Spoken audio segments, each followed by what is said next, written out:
Hello' কি খবৰ আপোনালোকৰ? যোৱা ২৭ ডিচেম্বৰত আমাৰ হঠাৎ এটা প্লেন হৈছিলে আমি ক'ৰবালৈ ফুৰিবলৈ যাম আৰু আমি আহি ৰাস্তাত ডিচাইড কৰিছিলোঁ আমি ক'ত যাম। ভাবি আমি পাইছিলোঁ যে আমি ওৰাং অভয়াৰণ্যলৈকে যাম। তাৰপিছত আমি ওৰাং অভয়াৰণ্যলৈ গৈ আছিলোঁ। মই গৈছিলোঁ, মোৰ ছোৱালী ৰিয়া গৈছিলে, ঋষি গৈছিলে আৰু মোৰ মানুহজন গৈছিলে। লগত আছিলে আমাৰ ছোট ড্ৰাইভাৰ আৰু মোৰ বা। আমি গৈ আছিলোঁ সেইদিনাখন কি আছিলে জানে? আপোনালোকে হয়তো দেখি চিনিয়ে পাইছে। সেইদিনাখন আছিলে মুছলমান সম্প্ৰদায়সকলৰ ইষ্টেমাৰ শেষৰ দিনটো। সেই শেষৰ দিনটোত তেওঁলোকে ঘৰলৈ উভযনি যাত্ৰা আৰম্ভ কৰিছিলে। আমিতো গম পোৱা নাছিলোঁ, আমি হঠাৎহে আমাৰ প্লেনটো হৈছিলে। আমি যেতিয়া দেখিছোঁ চাৰিওফালে ৰাস্তা ব্লক, এতিয়া আমি কি কৰিম? আমিতো এতিয়া খাৰুপেটীয়াই পোৱাগৈ নাই। এনেকৈ গৈ প্ৰায় 1 ঘণ্টামান আমি জামত ফচি গ'লোঁ। গৈ এতিয়া কি কৰিম ভাবিলোঁ যে কিবা এটা কৰিব লাগিব। এইবুলি মোৰ ল'ৰাই ক'লে, নহয় ভিতৰি ৰাস্তা দি আমি যাওঁ। এইবুলি ভিতৰি আমি ৰাস্তা দি গ'লোঁ। গৈ আছোঁ আৰু ভিতৰি একদম কিবা কিবি বহুত ধুনীয়া দৃশ্য দেখিছোঁ, নোযোৱা ৰাস্তা দেখিছোঁ কোনোবা দিনা। এনেকৈ গৈ আমি মাজে ক'ৰবাত খজুৱা বিল পালোঁ। খজুৱা বিলৰ এইবিলাক আৰ্মি কেম্প পাইছোঁ। বহুত ভাল লাগিছিল আমাৰ যাত্ৰাটোত। চাওকচোন আপোনালোকেও উপভোগ কৰক কেনেকুৱা লাগিছে।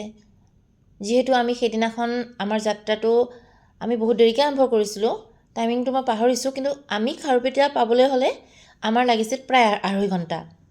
মঙলদৈৰ পৰা খাৰুপেটীয়া জানো কাৰোবাৰ 2.5 ঘণ্টা সময় লাগে?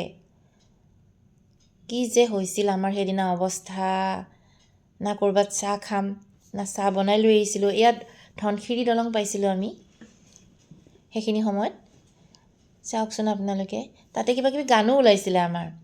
খুব ফূৰ্তি কৰিছিলোঁ। চ'তই যে একদম বা কি ফূৰ্তি কৰিছিল। চাওঁতে দেখোন আমি আহি পাই গ'লোহি। তেতিয়া ঘড়ীত কেইটা বাজিছিল জানে? প্ৰায় 3টা বাজিছিল। আমি দৌৰাদৌৰিকৈ সোমাই গ'লোঁ। একদম দৌৰাদৌৰিকৈ সোমাই গৈছোঁ, মানে একদম গাড়ীখন ৰখিবলৈ দিয়া নাই। চ'তক কৈছোঁ সোনকালে ৰখক। এইফালে সময়ৰ কথা আছে। আহি গম পালোঁ 3টা বজাৰ পৰা সকলো বন্ধ কৰি দিছে। মনটো যে ইমান বেয়া লাগিল। লৰালৰিকৈ মোৰ ল'ৰাটো গ'ল টিকেট কাটিবলৈ। তাৰপিছত আৰু উপায় নাপায় মোৰ বায়েও মনৰ দুখত ৰখি থাকিলে। ল'ৰাই হাঁহি কৈছে, মা এতিয়া কি হ'ব? তাইও একদম কি কৈছে, উপায় নাই আৰু বুলি কৈছে ৰিয়াই। তাৰপিছতে আৰু আমি কি কৰিম, এনেই অকণমান সোমালোঁ ভিতৰত।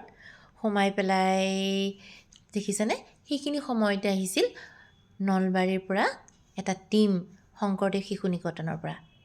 আমি তেখেতসকলৰ লগত কিছু সময় বৰ ধুনীয়া কথা পাতিলোঁ। শিক্ষামূলক ভ্ৰমণ লৈ আহিছিল তেখেতসকলে। বৰ ধুনীয়াকৈ তেখেতসকলৰ লগত আমি কথা পাতিলোঁ। আৰু মোৰ ছোৱালীজনী কি কৈছিলে জানে? এজন শিক্ষাগুৰুয়ে, তুমিতো মোবাইল চোৱাই, আজিকালি ল'ৰা ছোৱালীয়েতো মোবাইল চায়েই, গতিকে তোমাক মোবাইল নিদিলেহে তোমাৰ পঢ়াটো ভাল নহ'ব। গতিকে তুমি 1 ঘণ্টা মোবাইলত যি চোৱা চাই ল'বা। তাৰপিছত মন খোজ, তাৰপিছত তুমি ধুনীয়াকৈ পঢ়িবা।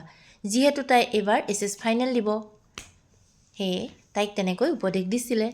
আৰু আমাৰ কি হ'ল, উপায় নাপায় আমি বাৰ লগত আৰু কি কৰিম আৰু, এইবিলাক দেখিছে নাই, মানে একদম ফাগুনৰ সৰাপাতৰ দৰে পৰি আছিলে। সেয়ে ভাবিলোঁ আমি কেইটামান ৰীলকে বনাওঁ। চাব দেই আমি কেনেকৈ ৰীল বনাওঁ আপোনালোকে।